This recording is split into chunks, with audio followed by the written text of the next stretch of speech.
Hi friends, ఎలా ఉన్నారు? అసలు ఈ ప్రపంచంలో ధనికులే ఎవరు? ఎప్పుడైనా ఆలోచించారా? డబ్బు సంపద రెండు తోడుంటే వారు ధనికులేనా? కాదు. డబ్బు సంపదను అనుభవించిన వాడే నిజమైన ధనికుడు. ఉదాహరణకి, పసిపాప నవ్వును, అందమైన పువ్వును చూసి స్పందన కలిగిన వాడే నిజమైన ధనికుడు. అంటే మీకు ఉన్నదాన్ని పూర్తిగా స్వేచ్ఛగా అనుభవించడమే. మీలోని ఉన్నత స్థాయికి సంకేతం. డబ్బు సంపద గురించి ఆలోచించి అనుభూతి చెందినప్పుడు మన శరీరంలో హోమినిడ్ అనే ఒక రసాయనం విడుదలవుతుంది అని మానసిక శాస్త్రవేత్తలు పరిశోధనలో తేల్చారు. అది ఎంత విడుదలైతే అంతే విశ్వ సంపదకు దగ్గరవుతాము. ఒక్కొక్క స్పందనకు శరీరంలో ఒక్కొక్క రసాయనం విడుదలవుతుందని శాస్త్రవేత్తలు చెప్పడం జరిగింది. ఏ రసాయనం విడుదల కాని వాడు స్పందన కలిగించినాడు. స్పందన లేని జీవితం నిస్సారంగా జీవించడానికి ఇక్కడ జన్మ తీసుకోలేదు. మీ జీవితంలో ప్రతిదీ ఆనందిస్తూ అనుసరింపజేస్తూ మీ శరీరానికి, మీలోని ఆత్మకి, ఇన్నర్ మైండ్కి తృప్తినిచ్చినప్పుడే మీ జీవితంలో ఇంకా సంపద పోగవుతుంది. ఎప్పటికైనా అర్థమైందనుకుంటా. మీరు కోరుకునేవన్నీ మీ సబ్కాన్షియస్ మైండ్లో మీ ముందు ఉండేవి, కానీ అవి మీరు మీ సబ్కాన్షియస్ మైండ్ ద్వారా సాధించుకున్నప్పుడే అవి సాధ్యమవుతాయి. మీ ప్రతి కోరిక మీ యొక్క అంతరంగంలో ఉద్భవించి పదే పదే మీ ప్రీనియల్ గ్లాండ్ ద్వారా విశ్వానికి చేర్చడం అనే నిరంతర ప్రక్రియను మీరు ప్రాక్టీస్ చేయాలి. ఈ ప్రాక్టీస్లో అడ్డంకులు తొలగించుకోవడానికి మాత్రం కొన్ని మీరు పాటించవలసినవి. బయట మాటలు వినకండి. మీలో కలిగే ఆలోచనలను డబ్బు సంపద వైపు మళ్లించండి. మిమ్మల్ని మీరు ప్రేమించుకోండి, అభినందించుకోవడం చేయండి. వీలైనంత ప్రతిరోజు మనీ మెడిటేషన్ చేయండి. ఇతరులు చేసే ప్రతి మంచి పనులు స్పందిస్తూ అభినందించడం చేయండి. రోజు ఉదయం మరియు పడుకునే ముందు మనీ అఫర్మేషన్ చెప్పండి. వీలైనంత మీ సంపదను ఇతరులతో పంచుకోండి. ఇలా ఇవన్నీ ఖచ్చితంగా పాటించినప్పుడే మీరు కోరుకున్నవన్నీ ఆ విశ్వం మీ ముందుంచడం జరుగుతుంది. ముందుగా మీ ఇంట్లో పరిసరాలను శుభ్రంగా ఉంచుకోవడంతో పాటు మీరు చాలా శుభ్రంగా, అందంగా ఉండడానికి ప్రయత్నం చేయండి.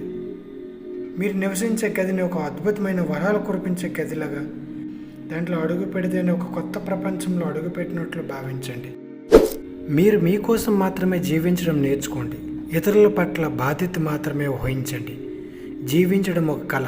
అది తెలిసినప్పుడు మీరు నిరాశ, నిస్పృహాలతో తల్లడిల్లుతారు. ఈ రహస్యాన్ని కొందరే సొంతం చేసుకుంటారు, కొందరే దీన్ని అర్థం చేసుకుంటారు. ఈ యొక్క సనాతన రహస్యాన్ని మన ఋషులు ఏనాడో చెప్పారు, కానీ అది మనకు అర్థం కాలేదు. ఒక్కసారి ఈ రహస్యాన్ని తెలుసుకున్న వారు ఎక్కడున్నా సరే ఏదైనా పొందగలుగుతారు. ముందుగా మీలోకి మీరు ప్రవేశించండి. సమాజంలో జరిగే ఏ విషయాలను మీరు పట్టించుకోకండి. మీకు కావలసిన వాటితో మమేకమైపోండి. మీరు ఎలా ఉండాలనుకుంటున్నారో అలా ఉండే ప్రయత్నం చేయండి. మీకు ఎంత డబ్బు కావాలనేది మీరే సృష్టించుకోండి. కావలసిన సంపదను మీరే సృష్టించుకోండి. ఎందుకంటే మీ కోరికలకు మీరే సృష్టికర్త. మీ జీవితానికి ఎవరో కర్తలు కారు. మీ జీవితాన్ని అందంగా, ఆహ్లాదంగా, సౌకర్యవంతంగా చేసుకోవడం మీ చేతుల్లోనే ఉంది. దీనికోసం మీరు పడనవసరం అవసరం లేదు. కేవలం మీరు కావలసిన వాటిపై దృష్టి పెట్టి వాటిని పొందినట్లు ఏకాగ్రత ఊహిస్తే చాలు. అవి మీ సొంతమైపోతాయి.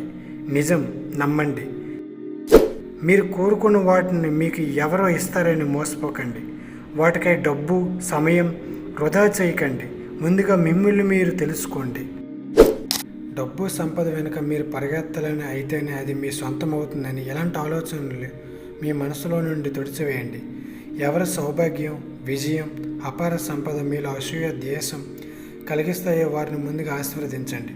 వారందరూ మరింత ఐశ్వర్యవంతులు కావాలని మనసారా కోరుకోండి. ఎందుకంటే మీలోని అసూయ మిమ్మల్ని పతనం చేస్తుంది. ఇతరుల గురించి మీరు ఎప్పుడైతే ఉన్నతంగా వారి ఐశ్వర్యాన్ని, సంపదని, ఇతరతమైన వాటిని పొగడతారో అప్పుడే మీరు అంతకంతకు విశ్వం నుండి పొందగలుగుతారు. డబ్బు సంపద గురించి కనే కళలు సహకారం అవ్వడం జరుగుతాయి. ఉదాహరణకు, మీ పిల్లవాడికి మార్కులు తక్కువ వచ్చాయని పక్కింటి పిల్లవాడికి ఎక్కువ వచ్చాయని అసూయ చెందకండి. ఎక్కువ వచ్చినప్పుడు ఎదుటి పిల్లవాడిని పొగుడుతూ మీ పిల్లవాడికి సహకరించండి. తర్వాత సమయంలో మీ బాబుకి ఎక్కువ వచ్చే అవకాశం ఉంది. ఇలా ప్రతి విషయంలో మీరు ఇతరులను అభినందించడంలో ముందు వరుసలో ఉండండి. మీరు ఏదైతే ప్రతి క్షణం చెబుతారో అదే మీ మనసు పట్టుకుంటుంది. అది తిరిగి మీ జీవితంలో పొందడం జరుగుతుంది. మీ మాటల్లోని పదాలతో మీరు ఒక మాంత్రికుడిగా మారిపోండి. మీరు ఏమి చెప్పినది నిజమయ్యేటట్టుగా అద్భుతంగా మలుచుకోండి. మీరు మాట్లాడే ప్రతి మాట గొప్పగా, ప్రేమగా, ఆనందంగా, ఎప్పటికీ నిలిచిపోయేలా, అందరికీ ఆదర్శంగా ఉండేటట్టు మారిపోండి. ప్రతి పదాన్ని విశ్వం వినేలాగా మీరు చెప్పగలిగే భాష ఒకటి ఉంది. దాన్ని మీరు అలవాటు చేసుకుని ముందుకు పోండి. మీరు చెప్పే ప్రతి మాట ఒక చెట్టుకు తీగల్లుకున్నట్లు, పొగమంచు మీ పైనుంచి వెళ్తున్నట్లు, అన్నీ మీకోసమే మీ ముందుండి శ్రద్ధగా వింటున్నట్లు, అలా అలా ఒక్కొక్కటిగా మీతో ఏకమైనట్లు, మీతో అవి కరిగిపోయినట్లు శ్రద్ధగా, మౌనంగా మీ జీవితాన్ని మీ మాటలతో అలా తయారు చేసుకోండి. మీ ప్రపంచమే వేరుగా జీవించండి. ఈ ప్రపంచంతో మీకు సంబంధం లేదు. ఇక్కడంతా నటించడాలి. ఎవరికి వారి జీవితం పట్ల అవగాహన, బాధ్యత లేదు. ఎప్పుడూ రోగాలతో, నొప్పులతో రొప్పేటువంటి సమాజంలో పని లేదు. ఈర్ష్య, అసూయ, ద్వేషాల మధ్య బ్రతికే అవసరం మీకు లేదు. ఎవడిపైన జాలి, దయ, కరుణ చూపించాల్సిన అవసరం లేదు. వారి ఆలోచనలు బట్టి వారి జీవితాన్ని తయారు చేసుకోవడం జరుగుతుంది. మీ జీవితం మీదే. చక్కని ఆనందమయ జీవితం వైపు అడుగులు వేయండి. ఎస్, ఒక్కొక్కటిగా మీలో మార్పు చెందుతున్న కొద్దీ మీ ఆనందమయ లోకంలో మీరు మీ జీవితాన్ని, మీ తదుపరి జన్మ కూడా గొప్పగా, ఉన్నతమైన లోకంలో ప్రవహించేలాగా ఏర్పాట్లు చేసుకోండి. అదే నా సందేశం ఫ్రెండ్స్. మన ప్రపంచం మనదే. మీకు వాటితో సంబంధం లేదు. హాయిగా డబ్బు, సంపద, ఐశ్వర్యం అనే లోకంలో విహరిస్తూ ఉండండి. Thank you friends. Best of luck.